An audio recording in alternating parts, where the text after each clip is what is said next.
उत्तर प्रदेश में मतदाता सूची के विशेष गहन पुनरीक्षण यानी एसआईआर को लेकर बड़ा अपडेट सामने आया है और जो आंकड़े आए हैं उनके मुताबिक उत्तर प्रदेश में एसआईआर में 2,79,00,000 लोगों के नाम कट गए हैं। सबसे ज्यादा नाम लखनऊ और गाजियाबाद में कटे हैं।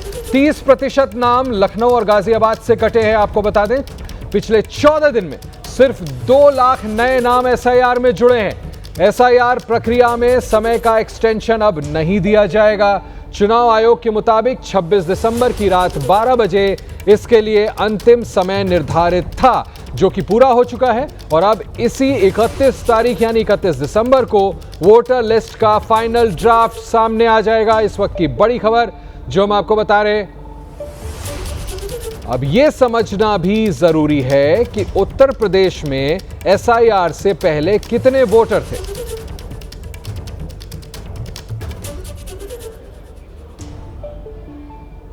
एसआईआर को लेकर समाजवादी पार्टी के दावों पर उत्तर प्रदेश के डिप्टी सीएम केशव प्रसाद मौर्य ने कहा है कि खिसियानी बिल्ली खंबा नोचे। बहुत पुरानी कहावत है। उत्तर प्रदेश में ये जो वोट लूट करके बूथ कब्जा करके चुनाव जीता करते थे, वो युग अब खत्म हो गया है। उत्तर प्रदेश के अंदर ये जो वोट लूट करके बूथ कब्जा करके चुनाव जीता करते थे, वह युग अब खत्म हो गया है। अब न तो तुष्टीकरण की राजनीति के आधार पर यह समाज को बांट करके और वोट ले पाएंगे, न बूथ कब्जा कर पाएंगे, न बूथ को लूट पाएंगे।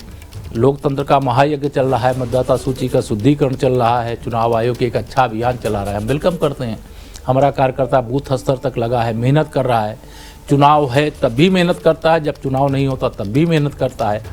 ये सब चाहते हैं कांग्रेस, सपा और टीएमसी और आरजेडी वाले कि मेहनत भाजपा का कार्यकर्ता करे और चुनाव ये जीत जाएं। ये कैसे जीत सकते हैं? इनका राजनीतिक भविष्य अंधकार में है। केशव प्रसाद मौर्य एक्सक्लूसिवली बात कर रहे थे एबीपी न्यूज से। मेरे साथ मेरे सहयोगी नीतीश पांडे जुड़ रहे हैं लखनऊ से। नीतीश, 2,79,00,000 वोट कटे हैं। नींदें तो उड़ गई होंगी वहां के राजनेताओं की।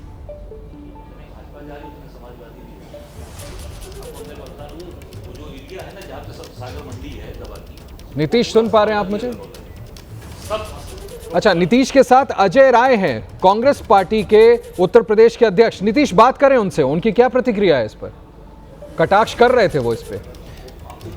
जी आशीष, हम कांग्रेस प्रदेश अध्यक्ष हमारे साथ हैं और इनसे जान लेते हैं कि जिस तरह से आंकड़ा सामने है अभी तक का एसआईआर को लेकर, उस पर क्या प्रतिक्रिया? देखिए, मैं इतना कहना चाहूँगा कि पूरी तरीके से एसआईआर में जो काम किया गया बहुत ही जल्दबाजी का काम है। ये आराम से काम करना चाहिए था। जल्दबाजी में करते करते इन्होंने तमाम ऐसे उल्टे सीधे काम किए हैं जिससे मुझे लगता है कि ये काफ़ी इसमें घपले हुए हैं और निश्चित तौर से काफ़ी गड़बड़ियाँ हैं। समाजवादी पार्टी ये कह रही है कि अपना ही कहीं ना कहीं जो तंत्र था वही अपने लिए गड्ढा का काम करेगा। आपको क्या कहना है कि क्या भारतीय जनता पार्टी के लिए ये नुकसानदायी हो सकता है, या अगर हो सकता है तो क्या आपकी सूचनाएं क्या?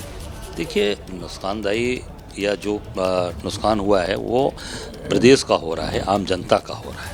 क्योंकि आम कोई भी आदमी मत से अपने वंचित होगा, चाहे किसी सोच का व्यक्ति होगा, मत से वंचित होगा, तो मुझे लगता है कि ये उसका हक और अधिकार मारा जा रहा है। हक अधिकार मत मारिए और निश्चित तौर से उसको हक अधिकार को जिंदा रखिए। मत देने का अधिकार उसका होना चाहिए, ज़बरदस्ती उसका नाम नहीं काटना चाहिए, चाहे वो पक्ष हो चाहे विपक्ष हो। समाजवादी पार्टी जिस तरह से इस पूरे मसले पर हमलावर हो रही है, तो डिप्टी सीएम केशव प्रसाद मौर्य कह रहे हैं कि खिसियानी बिल्ली खंबा नोचे। अब देखिए, मैं इतना ही कहूँगा कि केशव मौर्य केवल वक्तव्य बोलना, जो गड़बड़ियाँ हैं उसको कैसे ठीक होना चाहिए, कैसे अब शासन सत्ता में बैठे हो उसको ठीक ढंग से कराना चाहिए था, वो समय निकल गया। अब केवल चिल्लाने से और बोलने से मुझे लगता है कि दूसरे पर आरोप प्रत्यारोप लगाने का समय निकल चुका। काम करना चाहिए था, काम नहीं हुआ। मुझे लगता है कि निश्चित तौर से ये उत्तर प्रदेश की जनता का वोट से वंचित किया गया है। मुझे लगता है कि ये ठीक नहीं, उसका हक अधिकार छीना गया है। ये काम नहीं हुआ जैसा कि आप कह रहे हैं, क्या काम नहीं हुआ? आपकी जानकारी में क्या चीज़ है? अरे 15 दिन, 1 महीना आपने समय दिया, 25-26 करोड़ की आबादी वाला उत्तर प्रदेश, 16-17 करोड़ जहाँ पे वोटर हैं, अब एक महीना में केरल में भी कर लेंगे, एक महीने बंगाल में भी कर लेंगे, उत्तर प्रदेश में भी कर लेंगे। हमारा बुंदेलखंड मिला लेंगे तो एक प्रदेश हो जाएगा, पूर्वांचल मिला लेंगे एक प्रदेश हो जाएगा। एक महीना कैसे आप समय दे रहे हैं? यूपी को कम से कम 6 महीना समय देना चाहिए था, 8 महीना समय। इसके पहले भी हुई है प्रक्रिया, साल भर ये प्रक्रिया चली है। अब 1 महीना में कैसे करा लें? फिर एक एक हफ्ता आपने बढ़ाया है, जैसे दे रहा है कि एक्सटेंशन दे रहे हैं। निश्चित तौर से इसमें काफ़ी गड़बड़ियाँ, इसी में कई BLOs जो फांसी पर लटक गए, किसी ने सुसाइड कर लिया, विपिन यादव जहर खा लिया। अभी मैं गया था यहाँ का फतेहपुर का सुधीर लेखपाल, उसने सुसाइड कर लिया। जरूरी सवाल तो आप उनसे पूछ ही रहे हैं नीतीश, बस एक सवाल मैं पूछना चाहता हूं, जरूरी सवाल तो आप पूछ ही रहे हैं, बस एक उनसे आप प्रतिक्रिया लें कि 2,79,00,000 जो वोट कटे हैं उस पर कांग्रेस पार्टी की प्रतिक्रिया क्या है, वो इसको कैसे देखते हैं? ये तो बहुत बड़ी संख्या है ना। जी, यही सवाल इन रहा कि 2,79,00,000 के लगभग जिस तरह से वोटर कटे हैं, इस पर प्रतिक्रिया क्या है? नहीं, मैंने कहा ना कि लोग ठीक से काम नहीं हुआ और जल्दबाजी का निर्णय है। इसमें तमाम ऐसे आपने देखा होगा कितने फॉर्म वापस नहीं आए, 1 करोड़ से ऊपर के आसपास जो मैंने देखा कि फॉर्म वापस नहीं आए, जो फॉर्म दिए गए। तो किसकी ये पूरी गड़बड़ी है? ये गड़बड़ी इसका मतलब कि जो आपने लगाए पे लोगों ड्यूटी पे लगाया, जो चीज़ें किया है वो ठीक से नहीं काम कर पाए। 1 करोड़ के आसपास की फॉर्म वापसी, 1 करोड़ 13 लाख या कितना मैं देख रहा था, फॉर्म वापस नहीं आए। इससे साबित हो रहा है कि पूरी तरह से चुनाव आयोग सरकार फेल हो गई। फायदा किसको होगा आने वाले चुनाव में? नीतीश अजय राय साहब को बना के रखें आप, नीतीश बना के रखें आप, फिर वापस आऊंगा। तब तक हम जरा सुना देते हैं पंकज चौधरी जो भारतीय जनता पार्टी के उत्तर प्रदेश के अध्यक्ष बने हैं नए, उन्होंने इस पर क्या कहा है। सर, SIR को लेकर 2,89,000 वोट कम हुए हैं। अखिलेश यादव कह रहे हैं कि भाजपा के वोट, सर ये भाजपा के वोट बता रहे हैं। 2,89,000 जो लोग भी शिफ्ट हुए हैं, जो लोग जिनकी देहांत हो गई है, जो शिफ्ट हो गए हैं, और जो लोग डबलिंग वोट थे वो वोट कटा है, अभी उसकी समीक्षा चले। पंकज चौधरी जो कि बीजेपी के नए अध्यक्ष बने उत्तर प्रदेश में, उन्होंने क्या जवाब दिया देखा। अखिलेश यादव एक तरह से माइंड गेम खेलने की कोशिश कर रहे हैं। आज जिस तरह से सोशल मीडिया पर उन्होंने डाला कि ज्यादातर वोट तो भारतीय जनता पार्टी ने अपने काट दिए, उस पर केशव प्रसाद मौर्य ने क्या प्रतिक्रिया दी, बीजेपी के अध्यक्ष ने क्या प्रतिक्रिया दी, हमने आपको सुनाया।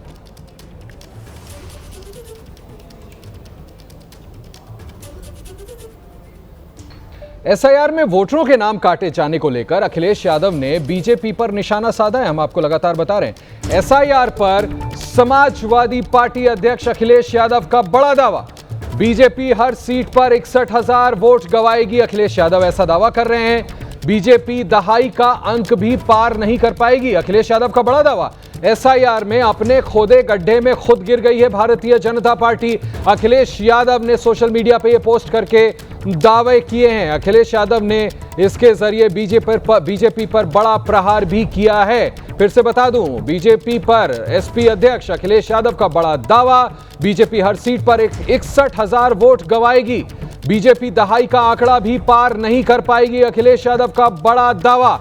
SIR में अपने खोदे गड्ढे में खुद ही भारतीय जनता पार्टी गिर गई है, ऐसा लिखते हैं समाजवादी पार्टी के मुखिया अखिलेश यादव। SIR को लेकर भारतीय जनता पार्टी पर बड़ा प्रहार अखिलेश यादव का, जिसके जवाब में हमने आपको थोड़ी देर पहले दिखाया कि डिप्टी चीफ मिनिस्टर ने कैसे ABP न्यूज से बात करते हुए प्रतिक्रिया दी। उत्तर प्रदेश के भारतीय जनता पार्टी के अध्यक्ष ने भी प्रतिक्रिया दी। अखिलेश यादव जो एक तरह से माइंड गेम खेल रहे हैं, और उनका कहना है कि ये जो 2,79,00,000 वोट कटे हैं, इसमें से ज्यादातर वोट तो खुद भारतीय जनता पार्टी के।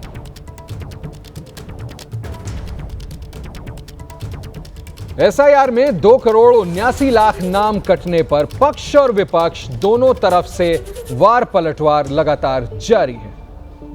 जिस तरीके से उत्तर प्रदेश में SIR हुआ और SIR के बाद जो परिणाम आए हैं, वो परिणाम बीजेपी के मुताबिक नहीं आए हैं, लेकिन समय पे समय बढ़ाते हुए आज परिस्थितियां ये बन गई हैं कि उत्तर प्रदेश में लगभग 3.25 करोड़ वोट काट दिया गया है। और ये इतनी बड़ी तादाद में जो वोट कटा है, इसकी विवेचना होनी चाहिए कि ये किसका वोट था। क्या ये विपक्ष की पार्टियों का वोट था या मौजूदा सत्ता में बैठे लोगों का वोट था। उसका उदाहरण लखनऊ हो सकता है, गाजियाबाद हो सकता है। लखनऊ में जिस तरीके से वोट कटे हैं, 12,47,033 वोट कटे हैं, जो बड़ा नंबर है। और ये वही बीजेपी की सीटें हैं जहां पर बीजेपी ने जीत हासिल की है और वहां 2-2 लाख के करीब वोट कट गया है। यानी कि बीजेपी की वोट चोरी पकड़ी गई है। बीजेपी बड़े पैमाने पे वोट चोरी करके चुनाव जीत रही है। अखिलेश यादव जी मतिभ्रम के शिकार हो गए हैं। आज एसआईआर के आंकड़ों को देखकर बड़ा खुश हो रहे हैं। कल यही अखिलेश यादव आरोप लगाया करते थे कि चुनाव आयोग भारतीय जनता पार्टी से मिलके इंडी गठबंधन के वोटरों का नाम काटने वाली है। अखिलेश जी पहले तय कर लीजिए कि एसआईआर ठीक है या गड़बड़ है, और यदि एसआईआर ठीक है तो इंडी गठबंधन अखिलेश यादव राहुल गांधी को देश की जनता के सामने कान पकड़कर माफी मांगनी चाहिए कि हमने भ्रम पैदा किया था। चुनाव आयोग जैसे संवैधानिक संस्था पर झूठे आरोप लगाए थे और आगे इस तरह की गलती नहीं करेंगे। भारतीय जनता पार्टी और चुनाव आयोग जो कह रहा है 2,89,00,000 मतदाताओं के नाम कट गए हैं, तो इसका मतलब तो ये हुआ कि उत्तर प्रदेश में 2022 में भारतीय जनता पार्टी की चोरी की सरकार बनी, क्योंकि आदित्यनाथ जी कह रहे हैं कि भाई हमारे मतदाता कट गए हैं, 4 के 4 करोड़ मतदाता हमारे कटे हैं, 90% उनके हैं। अगर 90% उनके मतदाता कटे हैं तो वो मतदाता फ्रॉड थे, डुप्लीकेट थे, और उत्तर प्रदेश की सरकार को भी और केंद्र की सरकार को भी इस्तीफा दे देना चाहिए, क्योंकि बिहार में भी 65 लाख मतदाता कटेगा। उत्तर प्रदेश से और बिहार से जो जीते सांसद हैं, अगर आज की डेट में भारतीय जनता पार्टी को माइनस कर देते हैं तो भारतीय जनता पार्टी की सरकार अल्पमत में आ जाती है। तो आज अगर मतदाताओं को इन्होंने इतनी बड़ी संख्या में चुनाव आयोग ने काटा है, डुप्लीकेट मतदाता है, तो भारतीय जनता पार्टी की सरकार को नैतिकता के आधार पर इस्तीफा दे देना चाहिए। धुरंधर से भी दिलचस्प फिल्म तो अब उत्तर प्रदेश में देखने को मिल रही है। जैसे जैसे 27 करीब आएगा, राजनीतिक बवाल और भी ज्यादा बढ़ता जाएगा। अब खबर जम्मू से लेते हैं।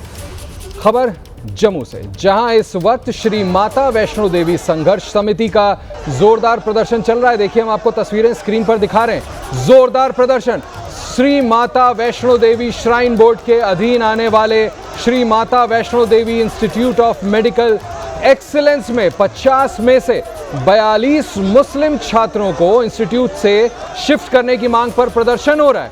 समिति के कार्यकर्ताओं ने जम्मू कश्मीर के उपराज्यपाल और श्री माता वैष्णो देवी श्राइन बोर्ड के अध्यक्ष मनोज सिन्हा का पुतला फूंका है। देखिए किस तरह से वहां पर बड़ा विरोध प्रदर्शन चल रहा है।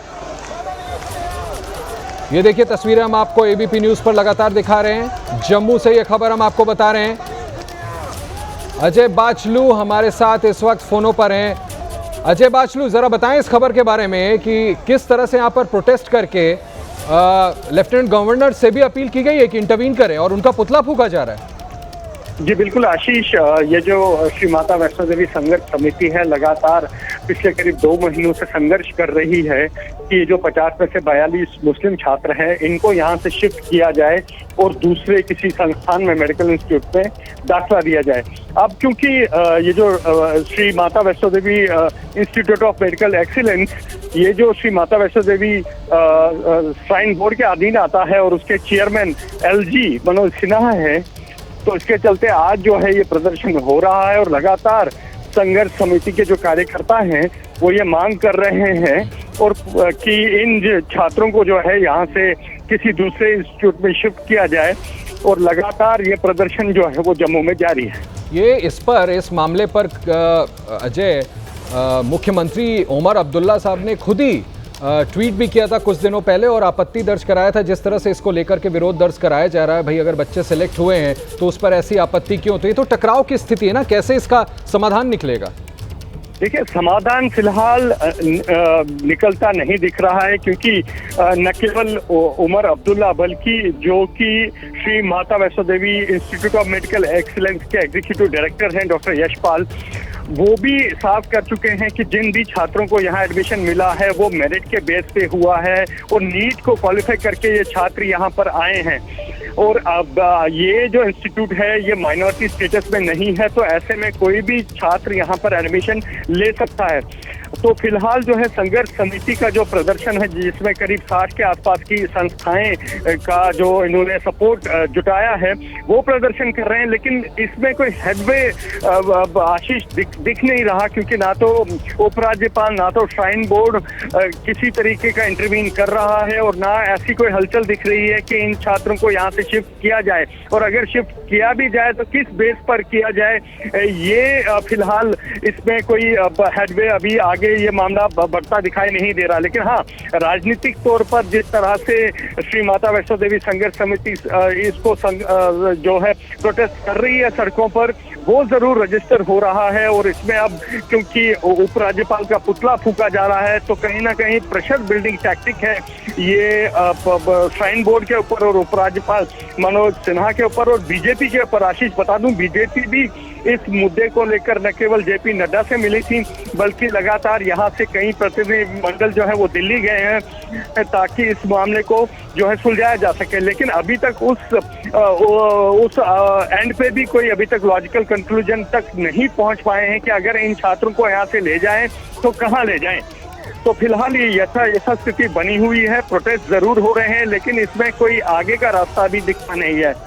ये वाकई बड़ा ट्रिकी सिचुएशन है। अगर आप शिफ्ट करने जाएं तो क्या धर्म के आधार पर करेंगे?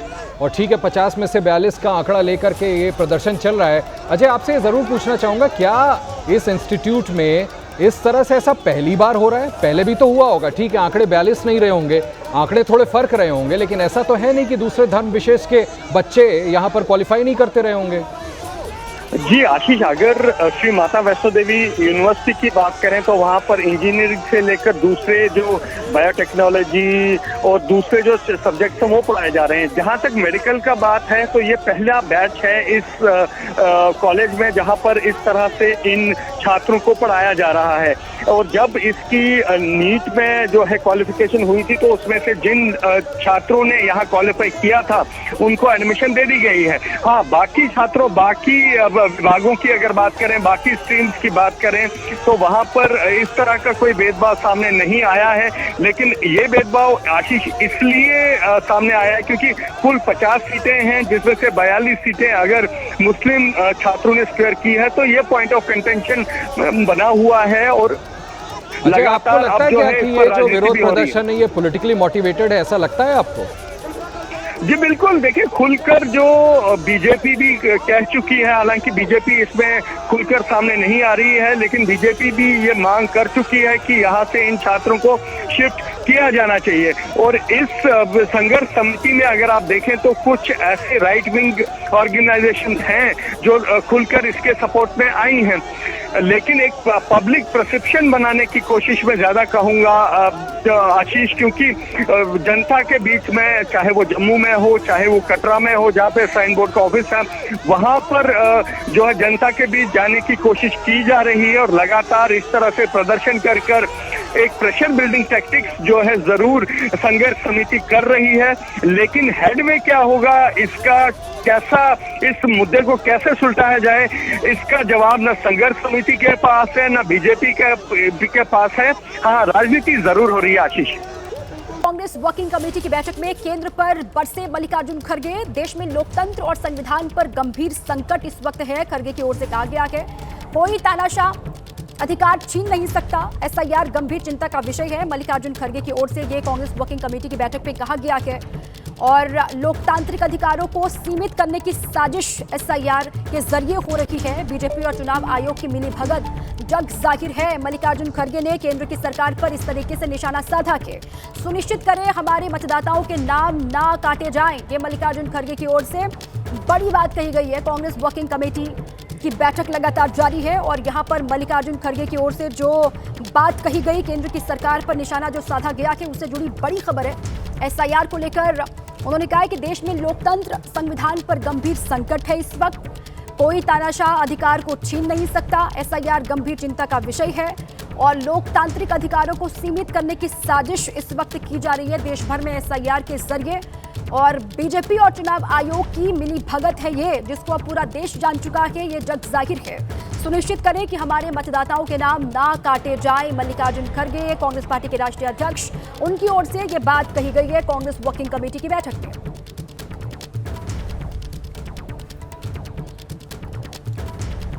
अब बैठक लगातार जारी है और एसआईआर के मुद्दे पर चर्चा यहां हो रही है। आगे किस तरीके से सरकार को घेरना है, चुनाव आयोग को घेरना है, इसी पर यहां से रणनीति तैयार होगी, रणनीति बनेगी, विचार विमर्श किया जाएगा आगे किस तरीके से बढ़े।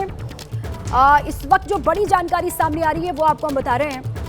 कांग्रेस पार्टी के राष्ट्रीय अध्यक्ष है मल्लिकार्जुन खड़गे, उनकी ओर से ये कहा गया है कि देश में इस वक्त लोकतंत्र खतरे में है, संविधान पर गंभीर संकट इस वक्त है और उन्होंने ये भी कहा कि कोई तानाशाह हमारे अधिकार को छीन नहीं सकता है।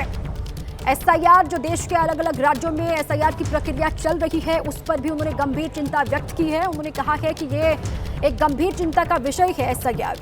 तमाम वोटर्स के नाम जानबूझकर काटे जा रहे हैं, ये भी उन्होंने आरोप लगाया और उन्होंने ये भी कहा कि लोकतांत्रिक अधिकारों को सीमित करने की साजिश जो की जा रही है उसमें सरकार सफल नहीं होगी। चुनाव आयोग का सहारा केंद्र की सरकार ले रही है, ये भी मल्लिकार्जुन खड़गे की ओर से कहा गया है। और साथ ही उन्होंने ये कहा कि बीजेपी और चुनाव आयोग की जो मिली भगत है वो अब देश जान चुका है, देश की जनता के सामने सारी चीजें हैं।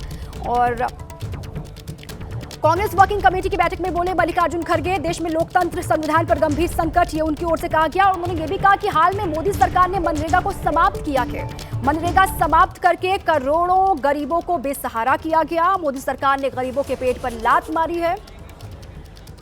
और इसी पर और जानकारियों के साथ हमारे संवाददाता मोहित सीधे लाइव जुड़ चुके हैं, उन्हीं का रुख करते हैं। मोहित, कांग्रेस वर्किंग कमेटी की बैठक अभी भी इस वक्त भी चल रही है क्या? इसको लेकर भी अपडेट दीजिए और जो बड़ी बातें कही गई हैं सीधे सीधे निशाने पर केंद्र की सरकार, जो कि बहुत स्वाभाविक था।